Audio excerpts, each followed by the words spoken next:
Привет, мои дорогие! Меня зовут Оксана, и сегодня я предлагаю вам шикарный уход за кутикулой, за ногтевой пластиной, чтобы ее укрепить, чтобы убрать кутикулы. Да, этот способ идеально подходит для тех, кто плохо переносит обрезной маникюр. Я на протяжении всей жизни использую в уходе за руками только не обрезной маникюр. У меня близко расположены капилляры, сосуды, и любой маникюр с обрезанием кутикулы заканчивается у меня кровопотерями. Поэтому всю жизнь делаю необрезной маникюр и ухаживаю за кутикулой и ногтями, ногтевой пластиной, за руками с помощью домашних рецептов. Так, сегодня я предлагаю уход за кутикулой. Будем делать ванночку. Шикарная ванночка для размягчения, питания ногтей. Нам понадобится обычный зеленый чай. Я использую Липтон крутой заварки. Вот чай заварился, и пакетик можно уже убрать в сторону. Понадобится гель для душа, либо шампунь мягкий, питательный можете использовать. Понадобится очень плотный, питательный, густой крем для рук. Я использовать сегодня буду крем от Avon, зимний уход, защита, плотный очень крем, очень хорошо впитывает и хорошо питает. Это не реклама, ссылку не оставлю, не знаю, покупала здесь в магазине. И понадобится такой состав уходовый, это оливковое масло. В баночку я перелила для удобства от сыворотки для лица. Видите, желтый насыщенный цвет. Спрашивают у меня, а какое масло покупать. Покупайте в обычном продуктовом магазине оливковое масло. Желательно холодного отжима. Смотрите, чтобы в нем содержание питательных веществ все-таки присутствовало. И оливковое масло можно добавить любое эфирное масло. Вот у меня есть набор эфирных масел. В саму ванночку я буду добавлять масло, эфирное масло лимона. Отличный продукт в уходе за ногтями. Если нет если нет у вас эфирного масла лимона, можно просто добавить несколько капель лимонного сока. Лимон отжимаете, несколько капель добавляете. В это масло оливковое я добавила масло пачули, тоже отличные питательные компоненты у этого масла. И очень хорошо эфирное масло пачули именно для рук и ногтей. Так, все вот это мы добавили, вернее, эфирное масло лимона и что-то для того, чтобы создавалась пенка. Так, также нам потребуются щеточки. Вот у меня щеточка такая механическая, она на батарейках, но можно использовать и просто какую-то мочалочку. Я использовать буду вот такую губку и вот такую вот щеточку. Добавила я уже сюда мыльный состав, и сейчас нам нужно это хорошо слегка вот так растворить, вспенить. Чай уже слегка остыл, комфортно для кожи рук, для ногтей, не горячий. И все, растворили мы мыльный состав, слегка вспенили. И все, и опускаем руки, видите, мылится очень хорошо. И опускаем руки на 5-7 минут. Долго держать не нужно. Да, мои дорогие друзья, перед тем, как делать именно эту ванночку, нужно определиться с длиной ногтей. Видите, я уже определилась с длиной ногтей. Маникюр буду делать на короткие ногти, потому что один ноготок обломала я, и пришлось все под один размер выровнять. И сделала подпил.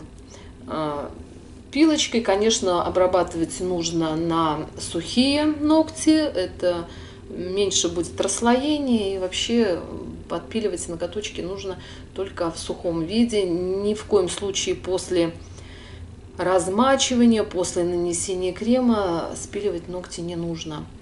Для того, чтобы вот этот спил потом пропитать, и чтобы он не расслаивался, не отслаивался, нужно после того, как подпилили ногти, все уходовые процедуры делать. Ну и так, сидим 5-7 минут. Итак, время прошло, видите, ноготочки порозовели, кожа вокруг ногтевой пластины тоже порозовела. Теперь нам это и гель для душа также наношу на саму щеточку и будем хорошо это все размыливать. Для того, чтобы кожа размягчилась окончательно, для того, чтобы все было чистенько, аккуратненько. Не забываем про большие пальчики. Можно делать, конечно, и включив вот эту вот щеточку, но я сейчас просто жужжать и брызгать не хочу перед камерой. Можно сделать и вот таким вот способом. Тем более, если щеточки нет в арсенале.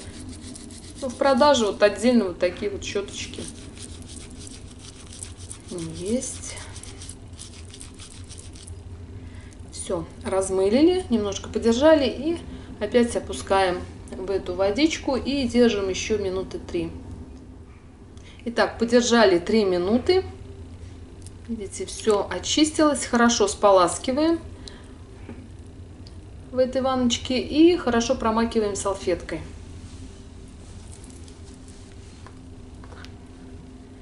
Промакиваем пальчики салфеточкой. Все промокнули. Теперь приступаем к нанесению оливкового масла и эфирного масла. Вот этот вот состав отличный. Ванночку эту можно уже убрать. И вот так в таком режиме продолжим. Можно взять любой пузыречек, в котором вы хранили крем, и, возможно, или сыворотку какую-то, или закончилась она у вас. Я пользуюсь пипеткой, есть другие какие-то способы. И все. И начинаем втирать это масло. Мои дорогие друзья, я вот рассказывала уже в своем прошлом видео о том, что у меня произошло отслоение ногтевой пластины от кожи. Пока наношу, буду рассказывать. Расскажу вам свою вот эту страшную историю. Я никогда не думала, что именно от гелевой лампы может вот произойти болезнь. Это, как называется, холесис, как-то вот так вот. Сейчас, девчонки, точно не помню научное название, медицинское название этого заболевания ногтей. Можете, ссылку оставлю, да, на видео, в подсказках поставлю, в подсказках вот наверху поставлю видео про это заболевание и как я лечила потом свои ногти. Вот результат этого лечения, видите, слава богу, все обошлось. Можно это масло и на кожу рук нанести, это очень хорошо. Очень приятный запах лимона и оливкового масла. Очень приятный запах.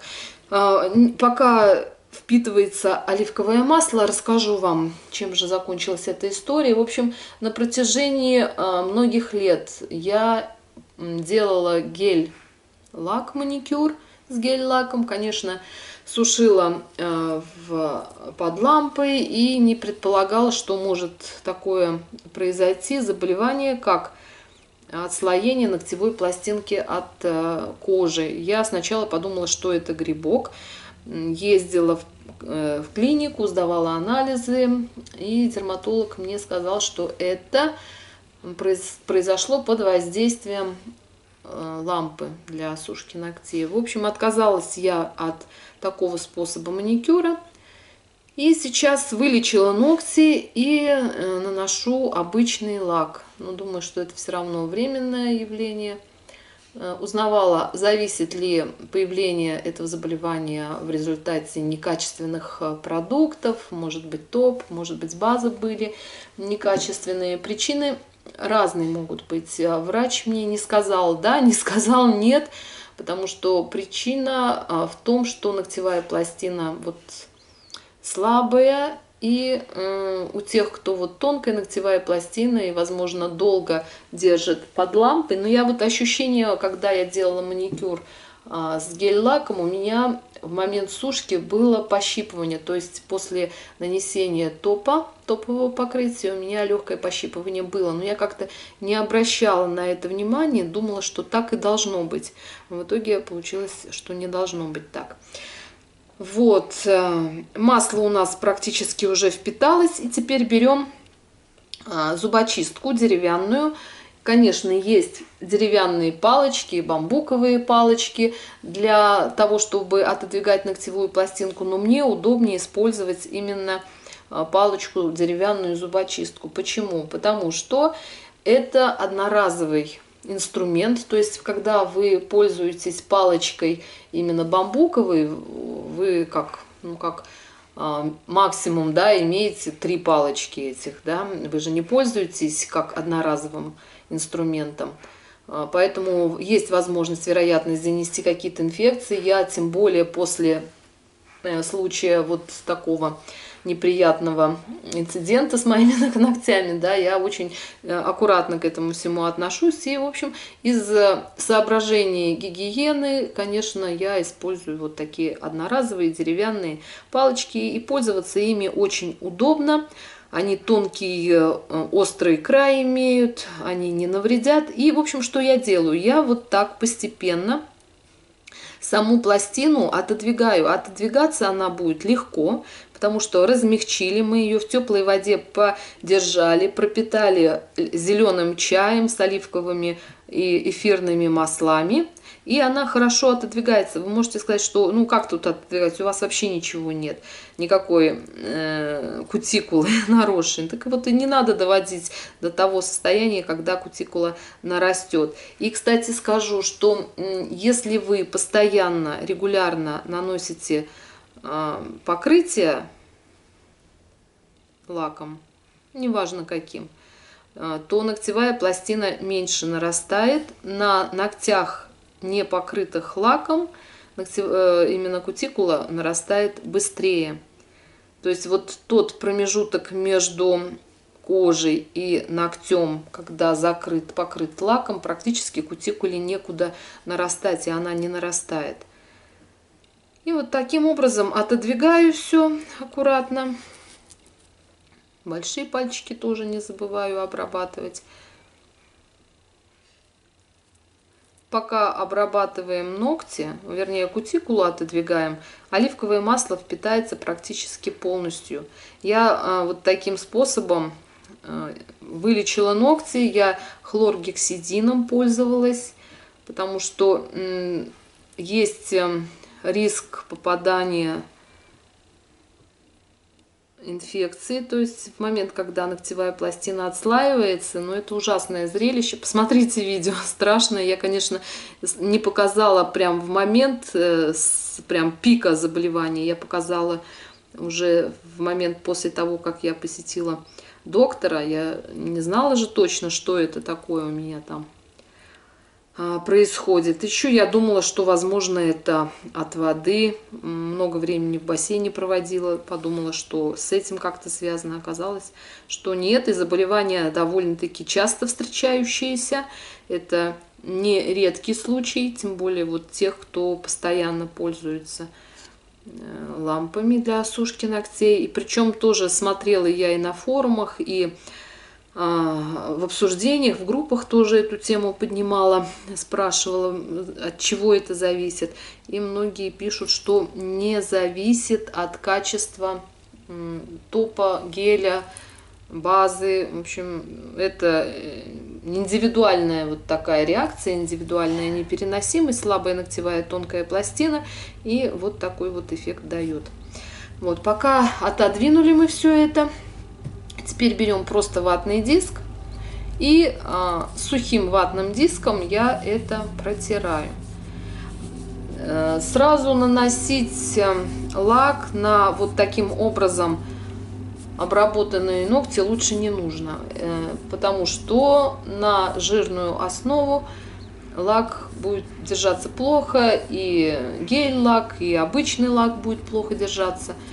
все равно нужно обезжиривать перед нанесением, а столько работы мы проделали с ногтями, думаю, смысла обезжиривать ногти нет. Поэтому вот эту процедуру лучше делать перед сном.